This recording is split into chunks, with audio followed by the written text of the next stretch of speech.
যাকে তাসবিহ দেওয়া হয় যার সঙ্গে মুসাব্বা বিহির ভিতরে বিষয়টা বেশি থাকে মুসাব্বার তুলনায়। যেমন জায়েদ বাঘের মতো, এখানে বাঘের ভিতর শক্তিটা বেশি জায়েদের তুলনায়, কিন্তু জায়েদের শক্তি অনেক বেশি, সেটা তুলনা করার জন্য বাঘের সঙ্গে তুলনা করা হয়েছে। এইবারে আমরা আয়াতের দিকে লক্ষ্য করি, আল্লাহ বলছেন ওয়ালাইসা যাকারু কাল উনসা, পুরুষ নয় মেয়ের মতো। তার মানে মেয়েরা হচ্ছেন অনেক ঊর্ধ্বে। এই আয়াত থেকে আমরা বুঝলাম যে আল্লাহ সুবহানাহু ওয়া তাআলা মহিলাদেরকে কত গুরুত্ব আরোপ করেছেন। মহিলাদের বিষয় কোরআনে বহু বিষয় আছে, আমি সব বিষয়গুলো আলোচনা করব না। কয়েকজন মহিলাদের বীরত্বের কথা, তাদের আল্লাহর প্রতি ঈমান আস্থার কথা উল্লেখ করেছেন গুরুত্ব সহকারে। তার মধ্যে একজন হচ্ছেন ফেরাউনের স্ত্রী। আল্লাহ তাআলা কোরআনে তুলনা করেছেন, অদরাবাল্লাহু মাসালাল লিল্লাযীনা আমানু ইমরাআতা ফিরআউন إذ قالت رب ابن لي عندك بيتا في الجنة ونجني من فرعون وعمله ونجني من القوم الظالمين وضرب الله مثلا আল্লাহ সুবহানাহু ওয়া তাআলা দৃষ্টান্ত স্থাপন করেছেন, উপমা সেট করেছেন লিল্লাযীনা আমানু, যারা ঈমান এনেছে, ঈমান আনার পরে বিভিন্ন পরীক্ষার সম্মুখীন হয়, জেলে যায়, নির্যাতিত হয়, স্বামীর দ্বারা নির্যাতিত, শাশুড়ির দ্বারা নির্যাতিত, এরকম শাশুড়ির স্বামীর বাড়ির লোকজনদের দ্বারা নির্যাতিত, এরকম যারা বলে যে এত কষ্ট এত নির্যাতন, আল্লাহ তাআলা সেই নারীদেরকে, মুমিনদেরকে বোঝাচ্ছেন অদরাবাল্লাহু মাসালাল লিল্লাযীনা আমানু ইমরাআতা ফিরআউন, মুমিনদের জন্য, মুমিন নারী পুরুষদের জন্য ইমরাতে ফিরআউনকে দৃষ্টান্ত স্বরূপ পেশ করা হচ্ছে। إذ قالت رب ابن لي عندك بيتا في الجنة, যখন সে বলেছিল হে আমার রব, তুমি আমার জন্য তোমার নিকটে জান্নাতে একটা ঘর তৈরি করে দাও। তোমার নিকটে, ইনদাকা তোমার কাছে, বাইতান ফিল জান্নাহ জান্নাতের মধ্যে তোমার কাছে একটা ঘর তৈরি করে দাও। আল্লাহু আকবার, কি সুন্দর দোয়াটাই করেছেন। কেমনে এই দোয়াটা করলেন? এই দোয়া কেন করলেন তিনি? ফেরাউন সম্পর্কে আপনারা জানেন, ফেরাউনের অনেক চরিত্র আছে। কোরআনের সূরা কাসাসের শুরুতে আল্লাহ সুবহানাহু ওয়া তাআলা ফেরাউনের চরিত্র সুন্দরভাবে তুলে ধরেছেন। এছাড়া কোরআনের বহু জায়গায় ফেরাউনকে নিয়ে আলোচনা করেছেন। তো এইখানে আল্লাহ সুবহানাহু ওয়া তাআলা ফেরাউনকে নিয়ে বিস্তারিত আলোচনা করেছেন। সূরা কাসাস কত নম্বর সূরা যেন?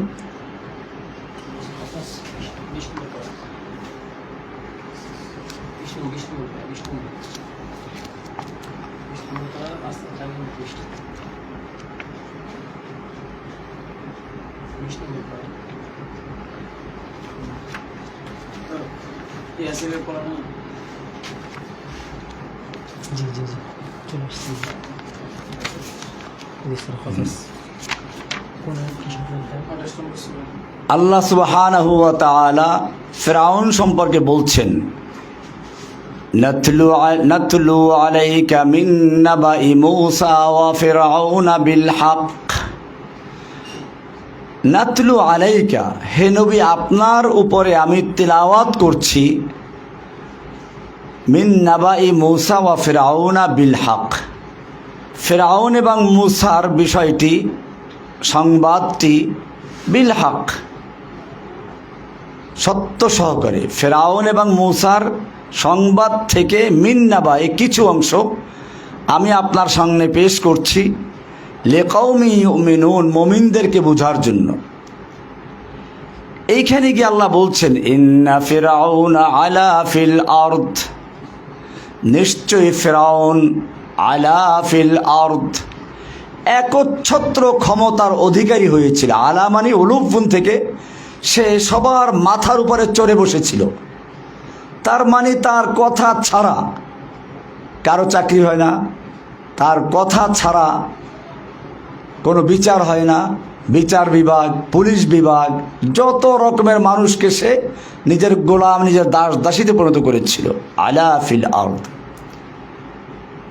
এমনকি কোরআনের অন্য আয়াতে বলছেন আনা রব্বুকুমুল আ'লা, যেটা সূরা নাজিআতের ভিতর আছে, ফাহাশারা ফানাদা, সে তার দেশের লোকদেরকে জড়ো করলো এবং ঘোষণা করলো আনা রব্বুকুমুল আ'লা, আমি তোমাদের মহান রব, সবচেয়ে বড় রব। খালি রব দাবি করলো একটা কথা ছিল, দাবি করে বসলো মহান রব, সবচেয়ে বড় রব। এরপরে আর এক আয়াতে আল্লাহ বলছেন যে ফেরাউন বলেছিল লাইনিত্তাখাযতা ইলাহান গায়রি, আমাকে বাদ দিয়ে যদি অন্য কাউকে ইলাহ বানাও, মাবুদ বানাও, উপাস্য বানাও, কারো বিধান মানো, লাআজআলান্নাকা মিনাল মাসজুনিন, তাহলে আমি একটা সোজা জেলে ঢুকিয়ে দেব। আমাদের দেশে দেখেন না, এক ফেরাউনই ছিল, মহিলা ফেরাউন, এও তার বিরুদ্ধে যে কথা বলতো তাকে জেলে ঢুকিয়ে দিত। এটা ফেরাউনের চরিত্র। এই ফেরাউন কিছু বক্তব্য দিয়েছিল, মদিনা সনদ দিয়ে দেশ চালাবে, অমুক তমুক করবে। তো আমি তার প্রতিবাদ করেছিলাম, মদিনা সনদে কি আছে তা তাকে দেখিয়ে দিয়েছিলাম আলোচনার মাধ্যমে। ওই ফেরাউন যেটা করেছিল, এই ফেরাউন সেটাই করেছে। কোরআনে যেটা বলা আছে লাইনিত্তাখাযতা ইলাহান গায়রি, আমাকে বাদ দিয়ে যদি কোনো ইলাহ বানাও, লাআজআলান্নাকা মিনাল মাসজুনিন, একটা সোজা জেলে ঢুকিয়ে দেব। এই জেলে ঢুকিয়েছিল আমাকে, এই জেলে ঢুকিয়েছিল আল্লামা সাঈদী রাহিমাহুল্লাহকে, এই জেলে ঢুকিয়েছিল হেফাজতের সব আলেমদেরকে, মাওলানা মামুনুল হক সহ আরও যত আলেম ওলামা এই দেশে আছেন। হেফাজতের চট্টগ্রামের, ব্রাহ্মণবাড়িয়ার কত লোকদের শহীদ করে দিল। এটা ফেরাউনের একটা বিশেষ বৈশিষ্ট্য। লাইনিত্তাখাযতা ইলাহান গায়রি, যদি তুমি আমাকে বাদ দিয়ে অন্য কোনো ইলাহ বানাও, তাহলে লাআজআলান্নাকা মিনাল মাসজুনিন, আমি তোমাকে সোজা জেলে পুরিয়ে দেব। এরপরে তার আর একটা বৈশিষ্ট্য যেটা এখানে আছে, ইন্না ফিরআউনা আলা ফিল আরদি ওয়া জাআলা আহলাহা শিয়া, এবং সে তার জাতিকে বিভিন্ন দলে, বিভিন্ন গ্রুপে বিভক্ত করেছিল। আমাদের সমাজের যে ফেরাউন বিদায় নিল, সেও একই কায়দায় এই জাতিকে বিভক্ত করেছিল, স্বাধীনতার পক্ষে, স্বাধীনতার বিপক্ষে, মুক্তিযুদ্ধের চেতনার পক্ষে, মুক্তিযুদ্ধের চেতনার বিপক্ষে, এই বিভিন্ন চেতনা তৈরি করে দিয়ে সে রাজত্ব কায়েম করেছিল ফেরাউনের মতো। ওয়া জাআলা আহলাহা শিয়া, সে তার জাতিকে বিভিন্ন দলে বিভক্ত করেছিল। ইস্তাদঈফু তাইফাতাম মিনহুম, যাদেরকে বিভিন্ন দলে বিভক্ত করেছিল তাদের একটা দলকে সে দুর্বল করে রাখত, তাদেরকে পুলিশ দিয়ে গ্রেপ্তার করাতো, বাড়িঘর লুটপাট করাতো। ইস্তাদঈফু তাইফাতাম মিনহুম, তাদের থেকে একটা গ্রুপকে সে দুর্বল করে রাখত। ইউযাব্বিহু আবনাআহুম ওয়া ইস্তাহয়ী নিসাআহুম, সে ওদের দুর্বল সম্প্রদায় যাদেরকে দুর্বল করে রেখেছিল তাদের পুরুষদেরকে সে জবাই করে ফেলতো, নারীদেরকে সে জীবিত রাখত। ইন্নাহু কানা মিনাল মুফসিদিন, আল্লাহ সুবহানাহু ওয়া তাআলা ইরশাদ করছেন যে সে ছিল একটা সন্ত্রাসী। আমাদের ফেরাউনও কত বড় সন্ত্রাসী ছিল, তার সোনার ছেলেরা এদেশে না করেছে এমন কি অপরাধ আছে? ধর্ষণ করেছে, লুটপাট করেছে, খুন করেছে, গুম করেছে, গরু চুরি করেছে, না করেছে কি? ওয়াইন্নাহু কানা মিনাল মুফসিদিন, সে ছিল একটা বড় সন্ত্রাসীদের মধ্য থেকে একজন, সন্ত্রাসীদের অন্যতম। এজন্য সে অন্যদেরকে সন্ত্রাসী বলতো। এদেশের আলেম ওলামা ইসলামের কথা যারা বলে তারা সব সন্ত্রাসী। এজন্য সে বিভিন্ন অজুহাত দেখিয়ে এদেশের ইসলাম প্রিয় কোরআনের যারা কথা বলতো এদেরকে সন্ত্রাস বিরোধী আইনে মামলা দিয়ে সব সন্ত্রাসী বানিয়ে জেলে ঢুকিয়ে দিয়েছিল। এবং এর মাধ্যমে বিশ্বের যারা ইসলাম বিদ্বেষী, ইসলামের শত্রু যারা, তাদেরকে দেখাতো যে ইসলাম ধ্বংস করার জন্য বাংলাদেশে আমাকেই থাকতে হবে, অন্যরা এরকমভাবে ইসলামকে নির্মূল করা, নির্মমভাবে মুসলিমদেরকে হত্যা করতে পারবে না। আর এ কারণেই সে এই জঙ্গি নাটক সাজিয়ে এতদিন পর্যন্ত ব্যবসা করে এসেছে। কিন্তু ঘুঘু, তুমি প্রতিদিন ধান খেয়ে যাও, আজকে ফাঁদে পড়েছে। এই ঘুঘু ধরা পড়েছে জঙ্গি নাটক সাজিয়ে সাজিয়ে। এই ১.৫ যুগ পর্যন্ত সে ক্ষমতা পাকাপোক্ত করতে পেরেছিল, কিন্তু শেষ সময় এসে এদেশের বলতে বলতে যখন তার জিহ্বাটা লম্বা হয়ে গেছে, এক সময় সে দেশের ছাত্র জনতা এবং সবাইকে সে রাজাকার বলে দিয়ে দিল। পতন যদি আসে এভাবেই আসে। চিংড়ি মাছ, আমার মা বোনরা ভালোই বুঝবেন, চিংড়ি মাছ যখন পানিতে সাঁতার কাটে, সামনে যখন হাঁটে তখন একটু একটু করে হাঁটে, আস্তে আস্তে হাঁটে। কিন্তু সামনে যদি কোনো বাধা পড়ে তো সে পিছন থেকে এক লাফে 10 মিনিটে যা গেছে সে এক লাফে পিছনে তার চেয়ে বেশি যায়। তার মানে চিংড়ি মাছ সামনে যা আগায় তার চেয়ে পিছনে আগায় বেশি। কারণটা কি? আমার মা বোনরা আপনারা ভালো বুঝতে পারবেন। চিংড়ি মাছের মাথায় পায়খানা থাকে। চিংড়ি মাছের মাথায় কি থাকে? দেখবেন যে চিংড়ি মাছের মাথায় মগজ আর পায়খানা কাছাকাছি থাকে। যেহেতু ওর মাথায় থাকে পায়খানা, এ কারণে সামনে যা আগায় তার চেয়ে পিছনে আগায় বেশি। আমাদের হাঁচু আপার মাথায় পায়খানা ঢুকেছিল। এই হাঁচু আপা কুফফারদেরকে খুশি করার জন্য, ইসলামের শত্রুদেরকে খুশি করার জন্য এদেশের হক্কানি ওলামায়ে কেরাম, মুফাসসিরে কোরআন, কোরআনের পাখিদেরকে এক এক করে জেলে ঢুকিয়েছে।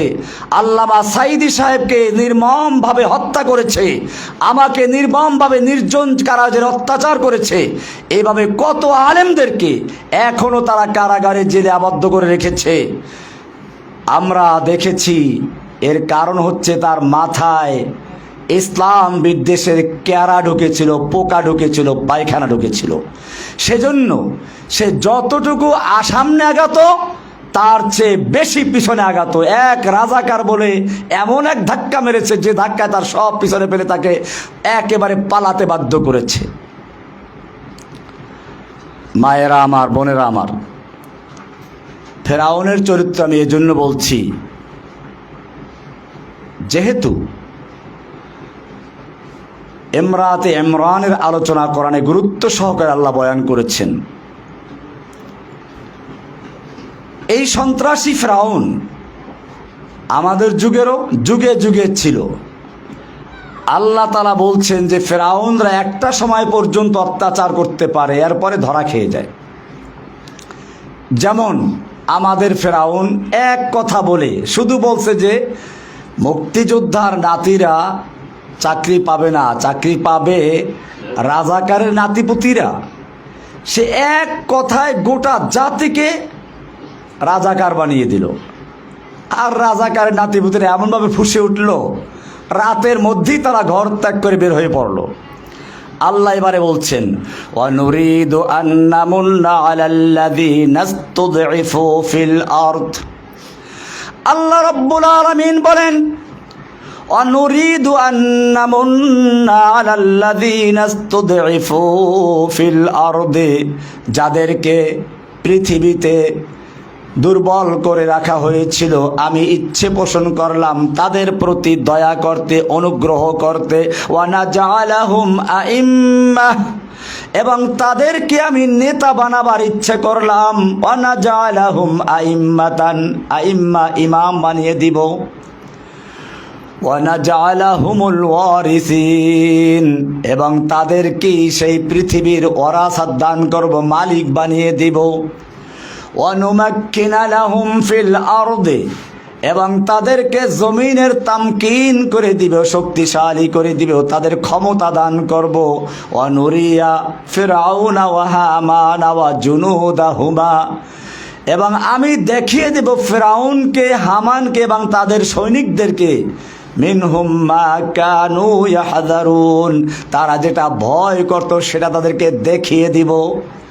ফিরআউন হাঁচু আপা, হামান কাউয়া আপা, না কাউয়া আপা তো না, কাউয়া কাদের, ওয়াজুনুদাহুমা, এবং তার পুলিশ বাহিনী, ওয়াজুনুদাহুমা।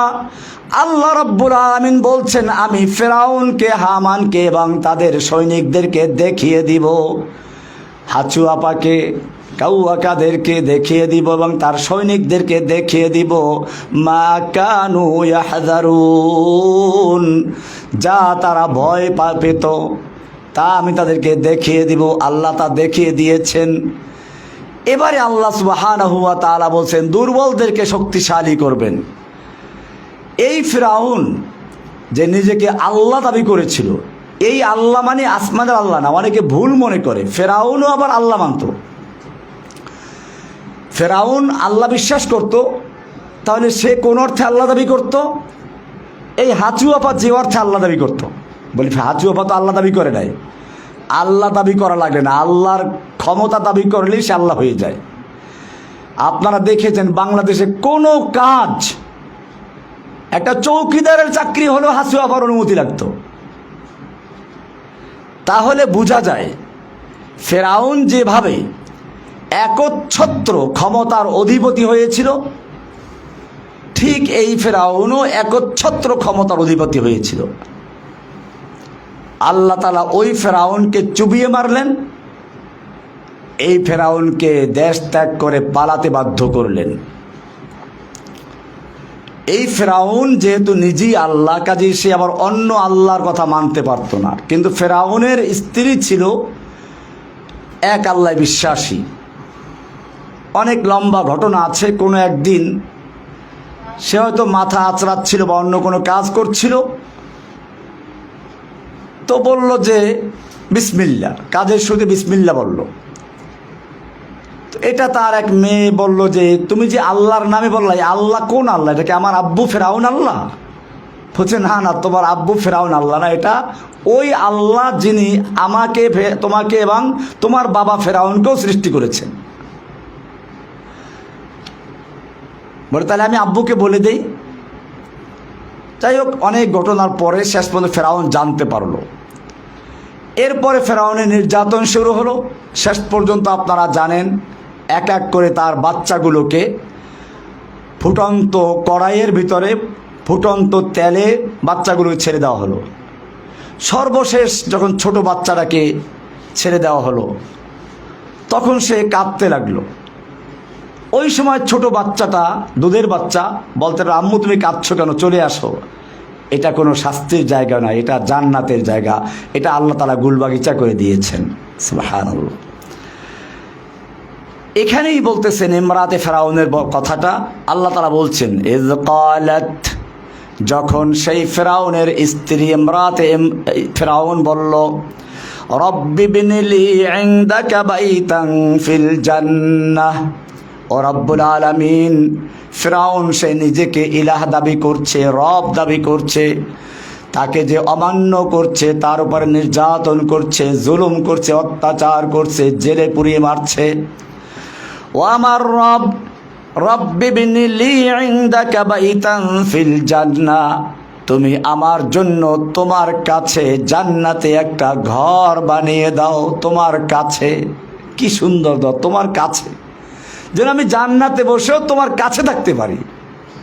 মা বোনদের এখান থেকে শিক্ষা নিতে হবে, দুনিয়ার অত্যাচার জুলুম, স্বামীর বাড়ি গেলে বিশেষ করে শাশুড়িরা, আমি আবার শাশুড়িদেরকে দোষ দিচ্ছি না, তাদের ব্যাপারে আমি বলতেছি পরে, সাধারণত চিন্তা করে আমার এই ছেলের মালিক বোধহয় এই পুত্রবধূ হয়ে গেছে, আমি এখন আর মালিক নই। এই কারণে তার ভিতরে সামান্য ঈর্ষা আসতেই পারে। আমার বোনদের উচিত হবে এই জিনিসটা বুঝতে না দেওয়া, বরং স্বামী যাতে করে আরও তার মায়ের খেদমত বেশি করে, এবং এই যে আমার বোন পুত্রবধূ হয়ে গেল, তিনিও তার এমন খেদমত করবেন, এমনভাবে তাকে আচার ব্যবহারে বা খুশি করবেন যাতে সে ওইটা বলতে না পারে। তো যত কষ্টই আসুক, তারপরেও যে স্বামী সব ভালো হয় তা না, কিছু স্বামী এমনি অত্যাচার করে। ফেরাউন ওরকমই একজন ছিল, তাকে দিয়ে উদাহরণ দিচ্ছেন যে এরকম স্বামী যদি পড়ে তাহলে কি করবে? আল্লাহর কাছে প্রথমে দোয়া করবে, রব্বি বিনিলি ইনদাকা বাইতান ফিল জান্নাতি ওয়া নাজ্জিনি মিন ফিরআউনা ওয়া আমালিহি। আমাকে ফেরাউন এবং তার কাজ থেকে, আমল থেকে নাজাত দাও, মুক্তি দাও। ওয়া নাজ্জিনি মিনাল কওমিজ যালিমিন, জালিম কওমদের থেকে আমাকে মুক্তি দান করো। এরপরে এই সূরায়ে আত-তাহরীমের শেষের দুই আয়াত 11 এবং 12 নম্বর আয়াত। 12 নম্বর আয়াত আল্লাহ বলছেন মারিয়াম সম্পর্কে, ওয়া মারিয়াম ইবনাতা ইমরান, ইমরানের মেয়ে মারিয়াম, তাকে উদাহরণ দিচ্ছেন, আল্লাতী আহসানাত ফারজাহা, যিনি তার লজ্জাস্থানকে হেফাজত করেছিলেন। এটা একটা বিশেষ মর্যাদা, যে মেয়ে, যে নারী তার লজ্জাস্থানকে হেফাজত করবে, আল্লাহ তাআলা বলছেন তাকে আমি কি পুরস্কার দিলাম? ফানাফাখনা ফীহি মির রূহিনা, আমি তার ভিতরে আমার রূহের থেকে একটা রূহ ফুঁকে দিলাম। তার মানে বিশেষ রূহ, বাবা ছাড়া একটা রূহ তাকে দান করলাম। ওয়াসাদ্দাকাত বিকালিমাতি রাব্বিহা ওয়া কুতুবি, মারিয়ামের প্রশংসা করছেন আল্লাহ, যে আল্লাহ তাআলা বলছেন যে মারিয়াম তার রবের কালিমাতে বিশ্বাসী ছিল, সত্যায়ন করেছে, বিশ্বাস স্থাপন করেছে। তিনি তার রবের কিতাবকে বিশ্বাস করেছেন। ওয়া কানাত মিনাল কানিতিন, এবং তিনি ছিলেন অল্পতুষ্ট, বিনয়ী, আনুগত্যশীল। এখানে নারীদের কয়েকটা চরিত্রকে আল্লাহ তাআলা তুলে ধরেছেন, যেগুলো আপনারা ইতিমধ্যে বুঝেছেন। সুতরাং যে নারী এই বৈশিষ্ট্যগুলো অর্জন করবেন, আল্লাহ তাআলা তাকে সেরকম সন্তান দান করবেন। ফানাফাখনা মিন রূহিনা, এখানে আল্লাহ তাআলা বুঝাচ্ছেন যে সকল নারীরা নিজের সম্ভ্রম, নিজের ইজ্জত সম্মান রক্ষা করে চলবে, আল্লাহ তাকে এরকম মারিয়ামের মতো নেক সন্তান দান করবেন। এ কারণে আজকের মা বোনদের খেয়াল রাখতে হবে, আল্লাহ সুবহানাহু ওয়া তাআলা যে দ্বীন ইসলাম দান করেছেন, তার মধ্যে নারীদেরকে স্থান দিয়েছেন, মর্যাদা আসন দিয়েছেন। নারী তার 3 স্তর। হয়তো সে মেয়ে হলে পরে আল্লাহ রাসূল সাল্লাল্লাহু আলাইহি ওয়াসাল্লাম বলছেন, যার 3টা মেয়ে হলো তার জন্য জান্নাত। এরকমভাবে সাহাবী তারপরে আরও প্রশ্ন করেছেন। মেয়ে দ্বিতীয় স্তরে হয় স্ত্রী, তৃতীয় স্তরে হয় মা। প্রত্যেকটা আলাদা আলাদা জায়গা আছে, সম্মানের জায়গা আছে। অনেক সময় আমাদের নারী জাতকে খেপানোর জন্য পশ্চিমা চিন্তাধারায় যারা বড় হয়েছে, শিক্ষিত হয়েছে, তারা প্রশ্ন ছুড়ে দেয়, নারীদেরকে আল্লাহ তাআলা ঠকিয়েছেন। একটা ছেলে যে সম্পদ পায়, বাবার সম্পদ, একটা মেয়ে তার অর্ধেক সম্পদ পায়। এটা নারীদেরকে ঠকিয়েছে। না বোঝার কারণে এই প্রশ্ন, মা বোনদেরকে বলবো, আপনারাই এই প্রশ্নের উত্তর দিয়ে দিবেন। নারীদেরকে আল্লাহ তাআলা ঠকান নাই।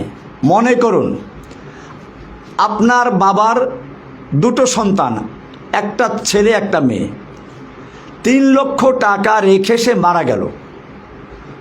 কোরআনের ভাগ অনুযায়ী 3 লক্ষ টাকার থেকে 2 লক্ষ টাকা পাবে ছেলে, 1 লক্ষ পাবে মেয়ে। এবারে দুজনের বিয়ের সময় হয়ে গেল, ছেলেটা বিয়ে করলো, 1 লক্ষ টাকা দিল স্ত্রীকে মোহর, তার আছে কত এখন? 1 লক্ষ টাকা আছে। স্ত্রী ঘরে আসলো, এখন স্ত্রীর কাপড় চোপড়, খানা পিনা, থাকা সব কিছুর দায়িত্ব কার? স্বামীর, ওই ছেলের। সে তো 1 লাখ টাকা আছে এখন, আর 1 লাখ টাকা স্ত্রীকে দিয়েছে। এই 1 লাখ টাকা স্ত্রী এখানে খরচ করার দায়িত্ব বহন করে না, তার খরচ বহন করবে স্বামী। তাহলে স্বামীর থেকে সে 1 লাখ টাকা পাইল, ওটা বহাল আছে, আর বাবার থেকে 1 লাখ পাইল। মনে করুন মেয়েটার বিয়ে হয়ে গেল, এখন মেয়েটা বাবার থেকে 1 লাখ টাকা পেয়েছিল, সে বিয়ে হলো, মোহর পাইল 1 লাখ টাকা, 2 লাখ টাকা হয়ে গেল। এরপরে সে স্বামীর ঘরে থাকে, খাওয়া দাওয়া সব স্বামীর হোটেলে, তার কোনো খরচ নাই, তাহলে তার 2 লাখ টাকা বহাল রয়ে গেল। এরপরে এখন যদি ওই 2 লাখ টাকার মালিক যে মহিলা, 1 লাখ টাকার মালিক ভাইয়ের কাছে আসে, এই মেহমানদারির খরচ কার? মেয়ের না বা ছেলের? এরপরে এই একটা মেয়ে, সে তার যেমন বাবার থেকে সম্পদ পেয়েছে, স্বামীর সম্পদের ভাগ পাবে। সে শুধু 1 লাখ টাকা মোহর পেয়ে ক্ষান্ত না, স্বামীর সন্তানের ভাগ পাবে, সন্তানের সম্পদের ভাগ পাবে। এইভাবে দেখা যায় যে একজন মেয়ে কয়েক দিক থেকে সম্পদ পায়। তাহলে এই যে কথাটা বলা হচ্ছে ইসলাম নারীদেরকে ঠকিয়েছে, এটা ওরা না জানার কারণে বলে। কর্মস্থল ভিন্ন জিনিস। হ্যাঁ, কোরআনে মেয়েদের সম্পর্কে বলেছে, ওয়ালা তাবাররাজনা তাবাররুজাল জাহিলিয়াতিল উলা, তোরা জাহিলি যুগের মেয়েদের মতো প্রকাশ্যে চলাফেরা করো না। এখানে কিন্তু বলা হয় না যে একেবারে তারা চলাফেরা করতেই পারবে না। ওরা অভিযোগ করে যে নারীদেরকে ইসলাম 4 দেয়ালে আবদ্ধ করে দিয়েছে। না, 4 দেয়ালে আবদ্ধ করে নাই। আল্লাহর নবীর যুগেও তো মেয়েরা আল্লাহ নবীর কাছে আসতো, প্রশ্ন করত, আল্লাহর নবী সাল্লাল্লাহু আলাইহি ওয়াসাল্লাম তাদেরকে উত্তর দিতেন। তাহলে 4 দেয়ালে আবদ্ধ করলো কোথায়? সুতরাং আপনাদের বড় দায়িত্ব হচ্ছে নারীদের সমাজে ইসলামের সৌন্দর্যগুলো তুলে ধরা, এবং সবচেয়ে বড় দায়িত্ব হচ্ছে একজন মা সন্তানের জন্য প্রথম পাঠশালা।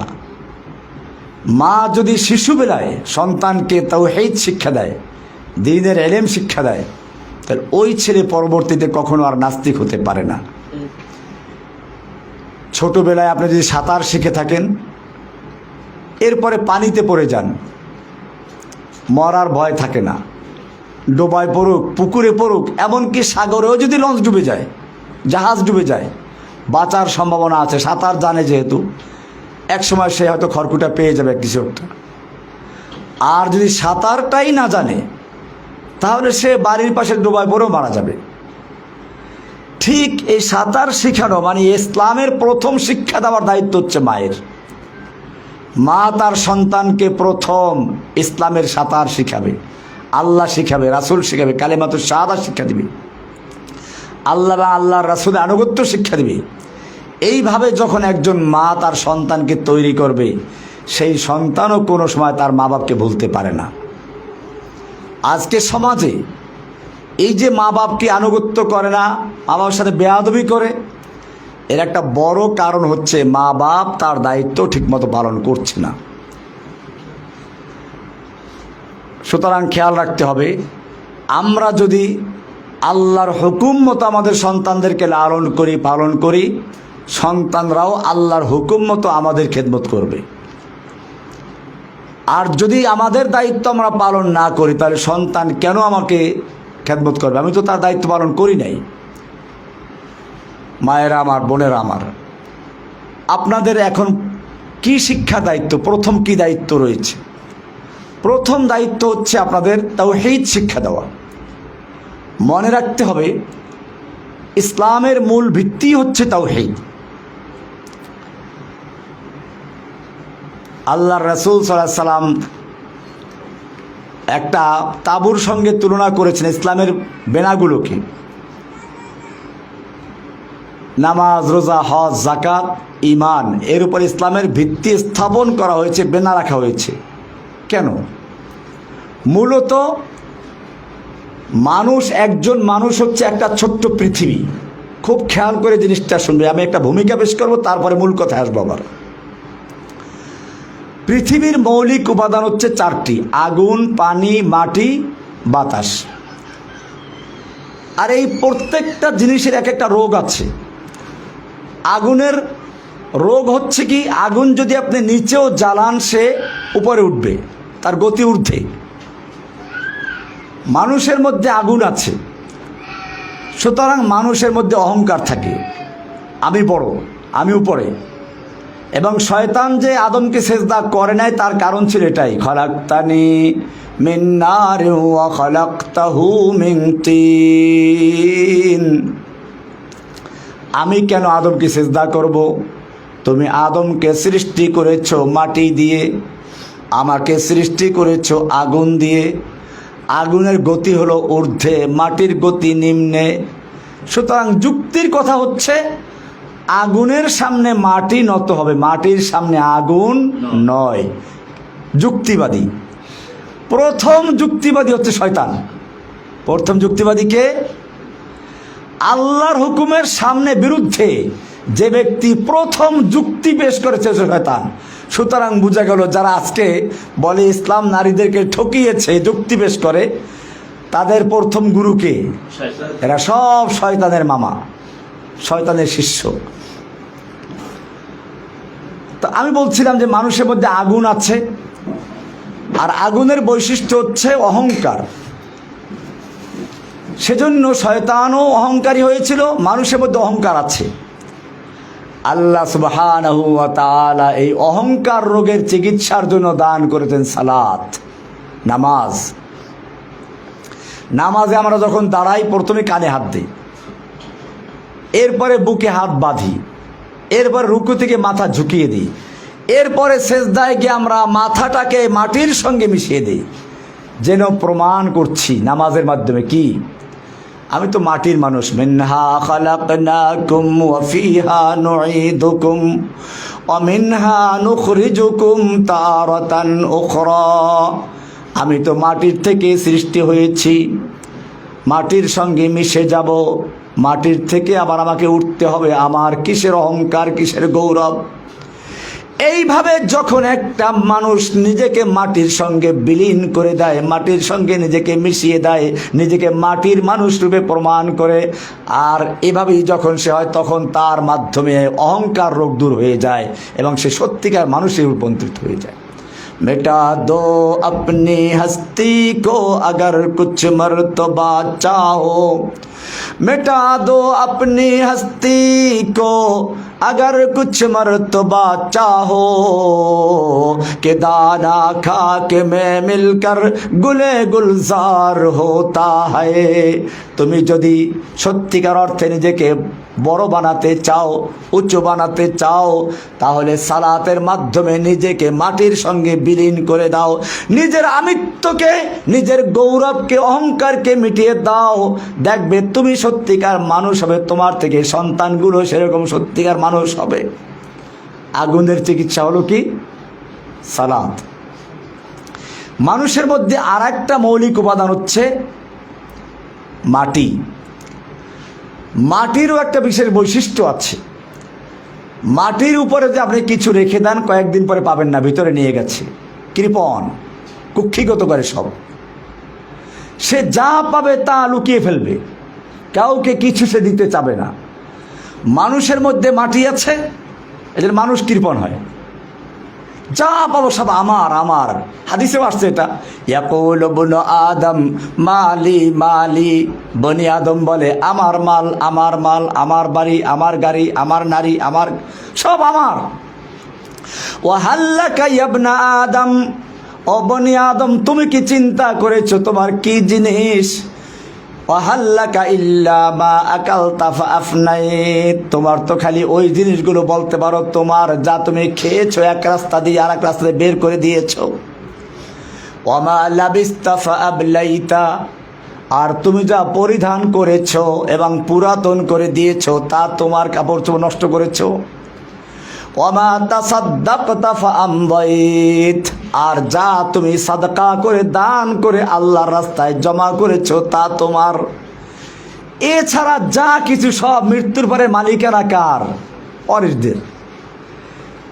এজন্য এক কবি নিজেকে আক্ষেপ করে বলছিল, বিষ্ণু হাফেজ বতো গোয়াম কে গুল তাজা নমি মানদ, अगर মানদ শবে মানদ শবে দিগার নমি মানদ। গুলজ গুলশাদ জুদা গশতা তরু তাজা নমি মানদ, अगर মানদ শবে মানদ শবে দিগার নমি মানদ। হমেশা ইজ্জতে মেহমা বাইক খানা নমি মানদ, अगर মানদ শবে মানদ শবে দিগার নমি মানদ। কি সুন্দর করে বলেছেন কবি, চিন্তা করুন। বিষ্ণু হাফেজ বতু গুয়াম, ও হাফেজ আমি তোমাকে বলছি, কবি নিজেকে বলতেছেন, কে গুল তাজা নমি মানাদ, ফুল বাগানে কত সুন্দর দেখা যায়, কিন্তু কয়দিন থাকে? একদিন, 2 দিন, 3 দিন, তারপরে সে আস্তে ঢলে পড়ে যায়। अगर मानद शबे मानद शबे दीगर नमी मानद, हिजाबे नव अरूसा दर शबे दरबारे शौहर नमी मानद। একজন নতুন বধূ যখন ঘরে আসে কি সুন্দর ঘোমটা দিয়ে থাকে, মাথা তো দূরের কথা, চেহারাও দেখা যায় না। এরপরে আস্তে আস্তে পুরান হয়, শেষ পর্যন্ত চেহারা তো দূরের কথা, মাথাটাও খুলে যায়। এটাই কবি বলেছেন, হেজাবে নাও আরুসা দরবারে শৌহর নমি মানদ, अगर मानद शबे मानद शबे दीगर नमी मानद। हमेशा इज्जते मेहमा বাইক খানা নমি মানদ। একজন মেহমান যখন প্রথম কারো বাড়িতে যায়, প্রথম দিন কি খাবেন? পোলাও খাবেন, মুরগি খাবেন, সব তৈরি আছে। এরপরে মেহমান আস্তে আস্তে পুরাতন হয়, খাবারের মানও কমে, শেষ পর্যন্ত ভর্তা আর ডাল খাও, আর মনে ভাবে যাইবে কবে। কবি সেটাই বলেছেন, হামেশা ইজ্জতে মেহমা বাইক খানা নমি মানদ, अगर মানদ শবে মানদ শবে দিগার নমি মানদ। তো বলছিলাম মানুষের মধ্যে মাটি আছে, মাটির বৈশিষ্ট্য হচ্ছে কৃপণতা। মানুষের মধ্যে মাটি আছে, মানুষও কৃপণ হয়, এটা একটা রোগ। এই রোগের চিকিৎসা দিলেন কি দিয়ে? যাকাত।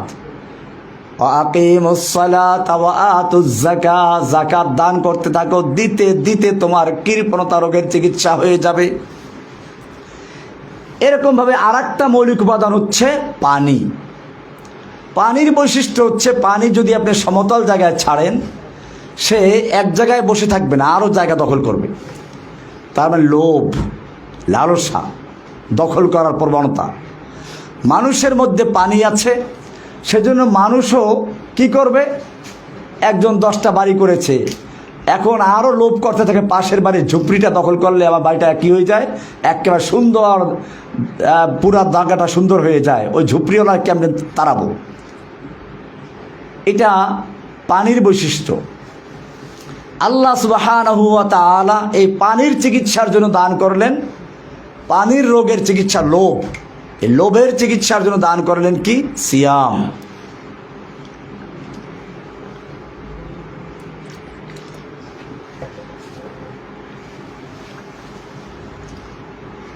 সওমের মাধ্যমে, রোজার মাধ্যমে একজন মানুষ সামনে খাবার পায়, পানীয় পায়, স্ত্রী পায়, চাহিদা থাকা সত্ত্বেও সে এগুলো ব্যবহার করতে পারে না। কাকে ভয় করে? কুতিবা আলাইকুমুস সিয়াম কামা কুতিবা আলাল্লাযীনা মিন ক্বাবলিকুম লাআল্লাকুম তাত্তাকুন। এমনি ভাবে আর একটা হচ্ছে বাতাস। মৌলিক উপাদান কি? বাতাসের বৈশিষ্ট্য হচ্ছে, বাতাস চায় সব জায়গায় তার অস্তিত্ব বিরাজমান থাকুক, খালি জায়গায় পালে ওখানেকে দখল করবে। নামের প্রচার। মানুষের মধ্যে বাতাস আছে, সেজন্য মানুষও চায় যে আমাকে সবাই চিনুক, সবাই জানুক, আমি প্রচারিত হই, সবার মুখে মুখে আমার নামটা আলোচিত হোক। অথচ এটা একটা শিরক, শিরকে খফি। আল্লাহ তাআলা এই নামের জন্য যা করে এটা গ্রহণ করেন না। সেজন্য এই বাতাসের যে রোগ হচ্ছে নামের প্রচার, এটার ঔষধ দান করলেন হজ করো। হজ করতে গেলে সেখানে আমির গরিব ফকির সব একই মাঠে একই কাপড়ে এক জায়গায় থাকে, বিশেষ কার কোনো মর্যাদা নেই। আর বিশেষ মর্যাদা যখন নাই, তার নামের কোনো ব্যাপার থাকে না, সব হাজি সাহেব। এই চারটা রোগের ঔষধ হলো চারটা বিনা। নামাজ কিসের ঔষধ? আগুনের বৈশিষ্ট্য অহংকার, তার রোগের চিকিৎসা হচ্ছে সালাত। মাটির রোগের বৈশিষ্ট্য হচ্ছে কৃপণতা, তার চিকিৎসা হচ্ছে সিয়াম যাকাত। পানির বৈশিষ্ট্য হচ্ছে লোভ, এটার চিকিৎসা হচ্ছে কি? সিয়াম। বাতাসের বৈশিষ্ট্য হচ্ছে নাম প্রচার করা, তার চিকিৎসা হলো হজ। এবারে চারটে খুঁটি পাইলেন, চারটে খুঁটিতে তাবু হবে। এবার মূল খুঁটি হলো কি? এই চারটা নামাজ রোজা হজ যাকাত কাজে আসবে যদি একটা ঠিক থাকে, সেটা হচ্ছে কি? ঈমান। শাহাদাতু আল্লা ইলাহা ইল্লাল্লাহ ওয়া আন্না মুহাম্মাদান রাসূল, দুই সাক্ষী দেওয়া। আশহাদু আল্লা ইলাহা ইল্লাল্লাহ ওয়া আশহাদু আন্না মুহাম্মাদান আবদুহু ওয়া রাসূল, এটা হচ্ছে ঈমান। এইটা হলো মাঝখানের তাবুর খুঁটি। এই খুঁটি যদি থাকে তাহলে আপনার ওই চারটে কাজে লাগবে। আমি এটা গতকালের আলোচনায় বলেছিলাম যে আপনি যদি শূন্য লেখেন কোনো মূল্য নাই, একটা শূন্য কোনো মূল্য নাই, দুইটা তিনটা চারটা লেখতে লেখতে এখান থেকে আপনার বাড়ি পর্যন্ত শূন্য দিয়ে ভরিয়ে ফেলেন, মূল্য আছে। কিন্তু একটা এক লেখলেন প্রথম, এর ডানে আপনি একটা শূন্য দিলেন, কত হবে? 10। আর এক শূন্য 100, আর এক শূন্য 1000, আর এক শূন্য 10,000, আর এক শূন্য 1,00,000। এখন আপনি শূন্য যত দিবেন একের মূল্য তত বাড়বে।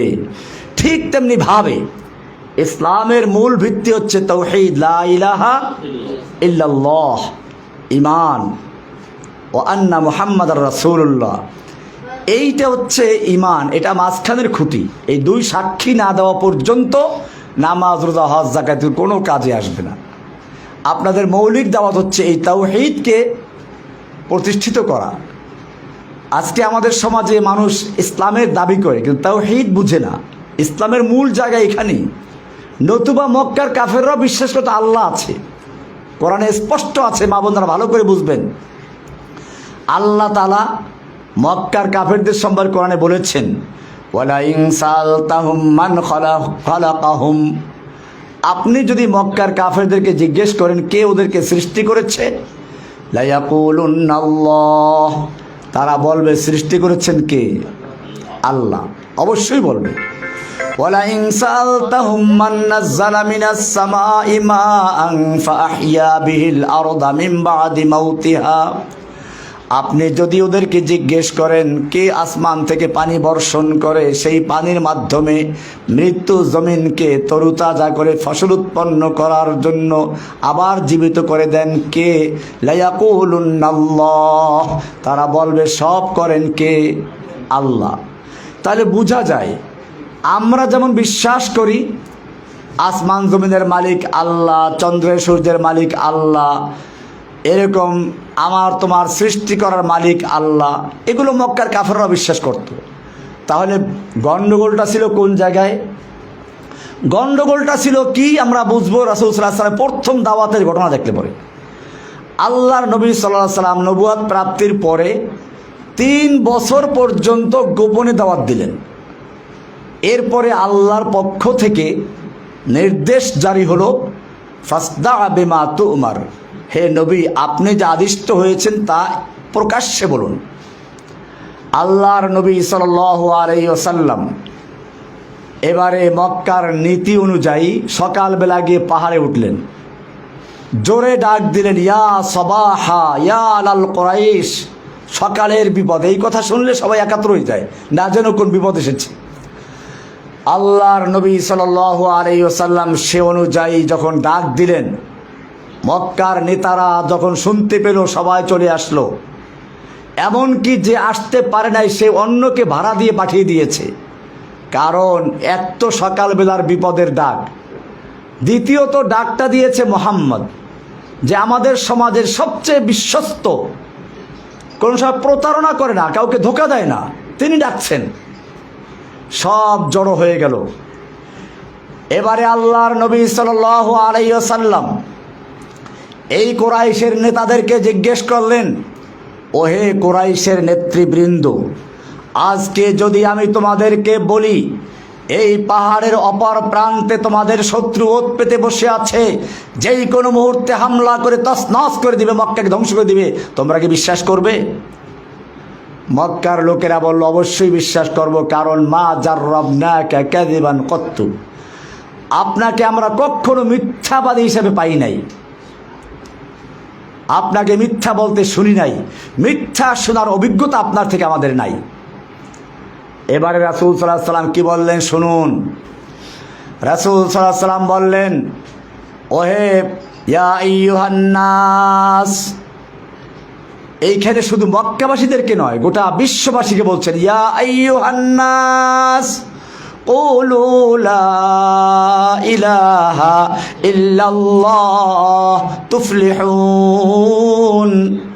ও বিশ্ব মানব, বিশ্ববাসী শুনে রেখো, যদি তোমরা একটা কালিমার সাক্ষ্য দাও, লাউ কুলতুম কালিমাতান ওয়াহিদাতান, তোমরা যদি একটা কালিমা, একটা কথা, একটা বাক্য মেনে নাও, তামলিকুনা বিহাল আরব, গোটা আরবের তোমরা মালিক বনে যাবে, ওয়া তাদিনু লাকুমুল আজম, অনারব বিশ্ব তোমাদের দিন গ্রহণ করবে। কয়টা কথা মানতে হবে? একটা কথা, একটা। আবু জাহেল তো খুশি, একটা কথা মেনে নিলে গোটা আরব দেশ আমাদের দখলে চলে আসবে, অন্য বিশ্ব আমাদের নেতৃত্ব মেনে নিবে। আরে মোহাম্মদ তাড়াতাড়ি বলো, একটা কথা 10টা মানবো, বলো কি কথা সে। এবারে দেখুন কি হচ্ছে।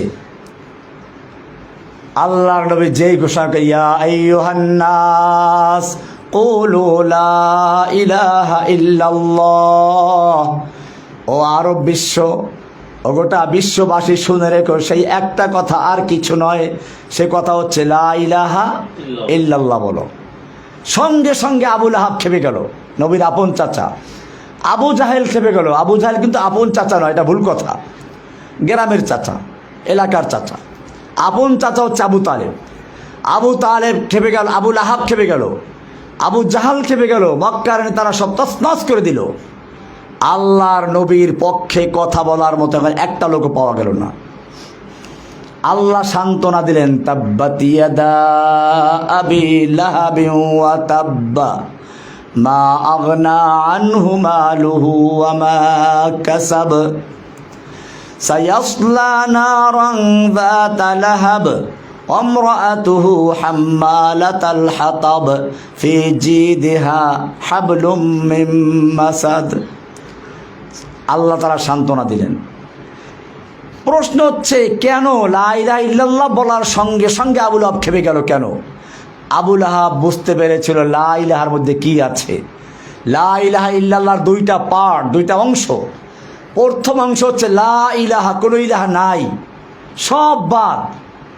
এরপরে ইল্লাল্লাহ, আল্লাহ ছাড়া, মানে আল্লাহ ছাড়া আর কোনো ইলাহ নেই। আবু লাহাব বুঝতে পারলো আমাদের এই 360টা মূর্তি দেবদেবী সবকে অস্বীকার করে এক আল্লাহকে গ্রহণ করতে হবে, লা ইলাহা সে কথা আছে, সেজন্য সে প্রতিবাদ করেছে। আমার মায়েরা, বোনেরা, মনে রাখতে হবে। আমি উদাহরণ দেই, পুরাতন বিল্ডিংয়ে নতুন করে রং করলে মানুষ কী করে? আগে পুরাতন রংটা ঘষে মেজে ধুয়ে মুছে পরিষ্কার করে তারপরে নতুন রং করে। কেন? পুরাতন রঙের উপরে রং করলে ওই নতুন রং টিকবে না, পড়ে যাবে। ঠিক এরকম ভাবে ইসলাম বলে লা ইলাহার মাধ্যমে একজন মানুষের অন্তর থেকে যত আল্লাহ ছাড়া বাতিল ইলাহ বসে আছে, সেই ইলাহ হতে খাজা বাবা, গাজা বাবা, ল্যাংটা বাবা, পীর বাবা, দরগাওয়ালা, দুর্গাওয়ালা, নেতা নেত্রী, জননেত্রী, কি আছে ওই যে জনক মনক হাবিজুবি, দেখে না মূর্তি কেমনি বসাইছিল, সেই মূর্তিগুলো ক্রেনে লাগে তারপর টাইনে তারপরে ফালাই দিছে একটারে। এরকম যে যত গায়রুল্লাহ অন্তরে বসে আছে, লা ইলাহা ইল্লাল্লাহর রেত দিয়ে ঘষে মেজে ধুয়ে মুছে পরিষ্কার করে এরপরে বলা হচ্ছে ইল্লাল্লাহ, একমাত্র আল্লাহকে বসাতে হবে। আল্লাহ ছাড়া আর কোনো ইলাহ নেই, আল্লাহ ছাড়া আর কোনো উপাস্য নেই। ব্যক্তি জীবনে, পারিবারিক জীবনে, সামাজিক জীবনে, রাষ্ট্রীয় জীবনে, আন্তর্জাতিক জীবনে, সকল ক্ষেত্রে আমি আনুগত্য করব কার? এটার নামই ইসলাম। এটার নাম কি? ইসলাম। ইসলাম মানে আপনারা মিজান পড়েছেন, সেখানে লেখা আছে মুন সাহেবের ভিতরে, আল ইসলাম ও গর্দান নেহাদান বাতাদ। ইসলাম মানে হচ্ছে আত্মসমর্পণ করা। কার কাছে? ব্যক্তি জীবনে, পারিবারিক জীবনে, সামাজিক জীবনে, রাষ্ট্রীয় জীবনে, আন্তর্জাতিক জীবনে, সকল ক্ষেত্রে এক আল্লাহর বিধানের কাছে আত্মসমর্পণ করার নাম হচ্ছে কি? ইসলাম। আর এইরকম আত্মসমর্পণ যে করে তার নাম হচ্ছে মুসলিম। এটা আমাদের পরিচয়, আমাদের মূল পরিচয় এটাই। কোরআন বলেছে হুয়া সাম্মাকুমুল মুসলিমিন মিল্লাতা আবিকুম ইব্রাহিম। এই মিল্লাত তোমাদের পিতা ইব্রাহিমের জাতির পিতাকে, ইব্রাহিম না অন্য কেউ? মিল্লাতা আবিকুম ইব্রাহিম হুয়া সাম্মাকুমুল মুসলিমিন, তিনি তোমাদের নামকরণ করেছেন মুসলিমিন করে। এই ইসলামের মূল ভিত্তি হচ্ছে তাওহীদ, লা ইলাহা ইল্লাল্লাহ। এবারে সেই আল্লাহর হুকুম মানব কি মন গড়া তরিকায়? মা বোনদের ভালো করে বুঝবেন। ধরুন জোহরের ফরজ নামাজ কয় রাকাত? 4 রাকাত। আসরের ফরজ কয় রাকাত? 4 রাকাত। এশার ফরজ কয় রাকাত? মাঝখানে মাগরিবের নামাজ হলো 3 রাকাত। এখন যদি কোনো ব্যক্তি আজকের থেকে বলে যে অসুবিধা কি, মাগরিবের নামাজটাও 4 রাকাত পড়ব, 1 রাকাত বেশি বললে একটা রুকু বাড়বে, সেজদা বাড়বে, সুবহান রাব্বিল আযীম বাড়বে, আলা বাড়বে, সমস্যা কি? আমি তো ভালো কাজই করছি, অসুবিধা কি? নামাজ হবে? হবে না। কেন হবে না? আল্লাহর হুকুম, রাসূলের তরিকা চলতে হবে। আল্লাহ বলেছেন সালাত কায়েম করো, কেমনে কায়েম করব তা দেখিয়েছেন কে? মুহাম্মাদুর রাসূলুল্লাহ। কে দেখিয়েছেন? এবারে মুহাম্মদ সাল্লাল্লাহু আলাইহি ওয়াসাল্লাম যে নামাজ দেখিয়েছেন তার মধ্যে মাগরিব হলো 3 রাকাত, 3 রাকাতই পড়তে হবে। 4 রাকাত পড়লে নামাজ হবে না। আপনি কোরবানির ঈদের দিন চিন্তা করেন সবাই গরু খায়, আমি এই 3 দিন রোজা রাখবো, রোজা হবে? ঈদের দিন রোজা রাখা জায়েজ না হারাম? কেন হারাম? এইটাই হচ্ছে যে আল্লাহর বিধান যেটা যেরকম আছে সেরকম মানতে হবে, এর বাইরে মানা যাবে না। আমাদের দেশে বিশেষ করে চট্টগ্রামে মাজারে সেজদা করে অনেকে, আবার বলে তাজিমি সেজদা। আপনারা যেটা করেন হলো ইবাদতের সেজদা, নামাজে, ওটা না, আমরা করি তাজিমের সেজদা। আমি আপনাদেরকে বলতে চাই, আমরা যত রকম নামাজ পড়ি সব নামাজের রুকু সেজদা আছে, ঠিক কিনা? ফজরের নামাজ পড়বেন, রুকু সেজদা করতে হবে। তুমি জোহরের নামাজ পড়ো, রুকু সেজদা করতে হবে, ফরজ। মাগরিবের নামাজ, আসরের নামাজ, ইশার নামাজ, জুমার নামাজ, ঈদের নামাজ, সব নামাজে রুকু সেজদা করা ফরজ। কিন্তু খবরদার নামাজটা যদি জানাজার নামাজ হয় রুকু সেজদা করা যাবে না। কেন করা যাবে না? সব নামাজের ভিতরে রুকু সেজদা করা ফরজ, জানাজার নামাজে রুকু সেজদা করা যাবে না। কেন? কারণ হচ্ছে এই, জানাজার নামাজের সামনে একটা লাশ আছে, লাশ। এখন আপনি যত ভালো উদ্দেশ্যে আল্লাহর জন্যও সেজদা করেন, ওই পীর ফকির বলবে কি, এই তো বুজুর্গকে সেজদা করা হলো, তাজিমের সেজদা। আল্লাহ রাব্বুল আলামিন চাইলেন যে প্রয়োজনে আমার সেজদা বাতিল করে দিলাম, তবু যেন মানুষ বিভ্রান্ত না হয়। লাশটা যখন আপনার সামনে ছিল, মাত্র 3 ফুট দূরে, জানাজা করার সময়, তখন সবচেয়ে ভালো সময় ছিল সেজদা করার বুজুর্গকে। তখন সেজদা করতে পারলেন না। লাশটা যখন মাটির ভিতরে চলে গেল, তখন কোন বিবেক সেজদা করার জন্য পারমিশন দিল? মাটির ভিতরে চলে গেল, বাস আসলো, হুগলা আসলো, তারপরে সেজদা করতেছে। সুতরাং বোঝা গেল কবরে সেজদা করা জায়েজ না হারাম? কোনো প্রকার সেজদা জায়েজ নেই। সুতরাং আমাদের মনে রাখতে হবে, আমরা আল্লাহর হুকুম মানব কার তরিকায়? রাসূল সাল্লাল্লাহু আলাইহি ওয়াসাল্লামের দেখানোর তরিকা, এটাই হচ্ছে ইসলাম। এটাই হচ্ছে আল্লাহর হুকুম পাবো কোরআনে, রাসূলের তরিকা পাবো কোথায়? হাদিসে। কোরআন এবং হাদিসের মাধ্যমে আমরা শিখবো আমাদের দিন। আল্লাহ সুবহানাহু ওয়া তাআলা আমাদের সকলকে বিষয়গুলোকে বুঝার এবং আমল করার তৌফিক দান করুন। ওয়া আখিরু দাওয়ানা আনিল হামদুলিল্লাহি রাব্বিল আলামিন। আর কোনো প্রশ্ন আছে?